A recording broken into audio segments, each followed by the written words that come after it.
Ikigai എന്ന ഒരു പദം നിങ്ങൾ കേട്ടിട്ടുണ്ടാകും. ജപ്പാനിലെ ഒക്കിനാവോയിൽ നടന്ന ഒരു റിസർച്ചാണ്. 2 സോഷ്യൽ റിസർച്ചേഴ്സ് അവിടെ വർഷങ്ങൾ താമസിച്ചിട്ട് അവിടെ നടത്തിയൊരു പഠനത്തിന് ശേഷമാണ് ഇക്കിഗായൊക്കെ കൂടുതൽ പറഞ്ഞത്. ഇക്കിഗായി അവരുടെ ഒരു ജീവിതത്തിൻ്റെ ഒരു ഭാഗമാണ്. ഇക്കിഗായി എന്ന് വെച്ചാൽ ഓരോ പ്രഭാതത്തിലും നമ്മൾ ഉണർന്നെണീക്കുമ്പോൾ നമുക്ക് എന്തെങ്കിലും ഒരു ജീവിതത്തിൻ്റെ ഒരു ലക്ഷ്യമുണ്ടായിരിക്കണം.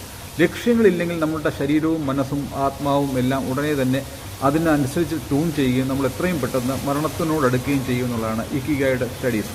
അപ്പോൾ ഇക്കിഗായി ഈ 2 റിസർച്ചേഴ്സ് നടത്തിയ പഠനം ആ ഒക്കിനാവോ ഗ്രാമത്തിലെ ഇത്രയും ദീർഘനാൾ അവർ ജീവിക്കാനുള്ള കാരണത്തെക്കുറിച്ചെല്ലാം വഴി ചൂണ്ടുന്ന, അത് ജീവിക്കാൻ ആഗ്രഹിക്കുന്നവർക്കെല്ലാം വെളിച്ചമേകുന്നതാണ്. ഞാൻ ഇക്കിഗായിയെക്കുറിച്ചൊരു ഡീറ്റെയിൽ വീഡിയോ ചെയ്തിട്ട് ഇക്കിഗായി എന്ന് തന്നെയാണ് പറയുന്നത്. നിങ്ങൾക്ക് സെർച്ച് ചെയ്താൽ, അനിൽ ഫിലിപ്പോസും സെർച്ച് ചെയ്താൽ നിങ്ങൾക്ക് ഇക്കിഗായിയെക്കുറിച്ച് കൂടുതൽ അറിയാം. അവരുടെ ഫാസ്റ്റസ്റ്റ് ട്രെയിനുകൾ ഡെവലപ്പ് ചെയ്തതിൻ്റെ കാരണങ്ങളും ഫാസ്റ്റസ്റ്റായിട്ട് പല കാര്യങ്ങളും ചെയ്തതിനെക്കുറിച്ചൊക്കെയുള്ള ആ വീഡിയോയിൽ ഞാനത് വ്യക്തമാക്കുന്നുണ്ട്. ഇക്കിഗായി എന്ന് വെച്ചാൽ ഓരോ ദിവസവും പ്രഭാതത്തിൽ നമുക്ക് എണീക്കുമ്പോൾ എന്തെങ്കിലും ജീവിതത്തിന് ലക്ഷ്യങ്ങളുണ്ടാവും.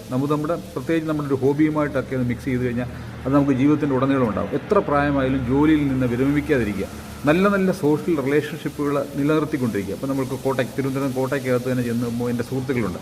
പലപ്പോഴും ആ കോട്ടയ്ക്കകത്ത് രാത്രിയിൽ നല്ല ഡിസ്കഷൻസ് നടക്കാറുണ്ട്. ഞാൻ പലപ്പോഴും എൻ്റെ സുഹൃത്തുക്കളുടെ വീടുകളിലൊക്കെ ചെല്ലുമ്പോൾ അവർ അഗ്രഹാരങ്ങളുടെ മുമ്പിലോട്ട് കസേര നീട്ടിയിട്ട് നല്ലൊരു ഡിസ്കഷൻ, അവിടുത്തെ പിള്ളേരെല്ലാം നല്ല ബുദ്ധിമാന്മാരായിട്ട് തീരുന്നൊക്കെ ഈ സോഷ്യൽ റിലേഷൻഷിപ്പുകളുണ്ട്. അത് ഈ ഒക്കിനാവോ ഗ്രാമത്തിലും സംഭവിക്കുന്നുണ്ട്.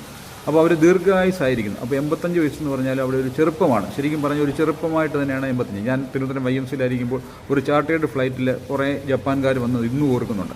അതിനകത്ത് ഭൂരിഭാഗവും 85 വയസ്സുള്ളവരായിരുന്നു. അവർ 2 ചാർട്ടേഡ് ബസ്സുകളിലായിട്ട് നമ്മൾ തിരുവനന്തപുരത്ത് ഇറങ്ങിയതിന് ശേഷം അവരെ കൊണ്ടുപോയി അവരുടെ ഒരു ഗൈഡായിട്ട് എനിക്ക് വർക്ക് ചെയ്യാൻ സാധിച്ചു. അന്ന് അവർ പലപ്പോഴും ഉത്സാഹത്തോടുകൂടി സന്തോഷത്തോടുകൂടി ആ 85 വയസ്സിലും നവയൗവനം നിലനിർത്താൻ അവരെ കണ്ടപ്പോൾ എനിക്കും തോന്നി നന്നായിട്ടുണ്ട്, ഇവരുടെ ആ ജീവിത രീതികളും തോന്നിയിട്ടുണ്ട്.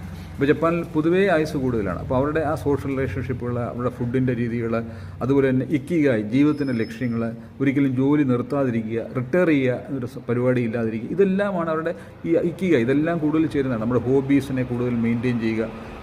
അതായത് ഓരോ പ്രഭാതത്തിലും എന്തെങ്കിലും ലക്ഷ്യത്തോടു കൂടി ഉണ്ട്. ഒരു ലക്ഷ്യത്തോടു കൂടി ഉണരുന്നതിനാണ് ഇക്കിഗായി എന്ന് പറയുന്നത്. ഈ ഇക്കിഗായി നമുക്കെല്ലാം കോയിൻസൈഡ് ചെയ്യാൻ സാധിക്കുന്നതാണ്. അപ്പോൾ അവിടുത്തെ ഫാസ്റ്റസ്റ്റ് ട്രെയിൻ തന്നെ ഡെവലപ്പ് ചെയ്തപ്പോൾ ഗവൺമെൻറ് ഒരു ലക്ഷ്യം കൊടുത്തു അവിടുത്തെ എഞ്ചിനീയേഴ്സിന്. അവിടെ ഒളിമ്പിക്സ് മുമ്പാണ്.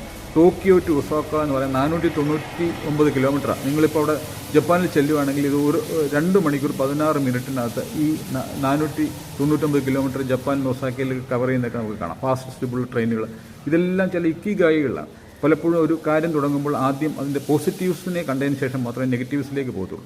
നമ്മൾ ആദ്യം നെഗറ്റീവ്സ് കണ്ടു കഴിഞ്ഞാൽ അവിടെ അങ്ങ് നിരുത്സാഹമാണ്. ഇതൊക്കെ ഇക്കിഗായിയുടെ ഭാഗങ്ങളാണ്. നിങ്ങൾ ഈ വീഡിയോ ഡീറ്റെയിൽ ആയിട്ടൊന്ന് കാണാൻ ശ്രമിക്കുക. എൻ്റെ ഇക്കിഗായി എന്നൊരു വീഡിയോ, അത് ഒരു 1000കണക്കിന് ആൾക്കാർ കണ്ട ഒരു വീഡിയോ ആണ്. ഇത് ഷോർട്ട് വീഡിയോ ആണ്. നിങ്ങളെ അതൊന്ന് കാണുവാനായിട്ട് ശ്രമിക്കുന്നു. ഇക്കിഗായി എന്ന് പറഞ്ഞാൽ ഇതെല്ലാം ചേരുന്നൊരു സംഭവമാണ്.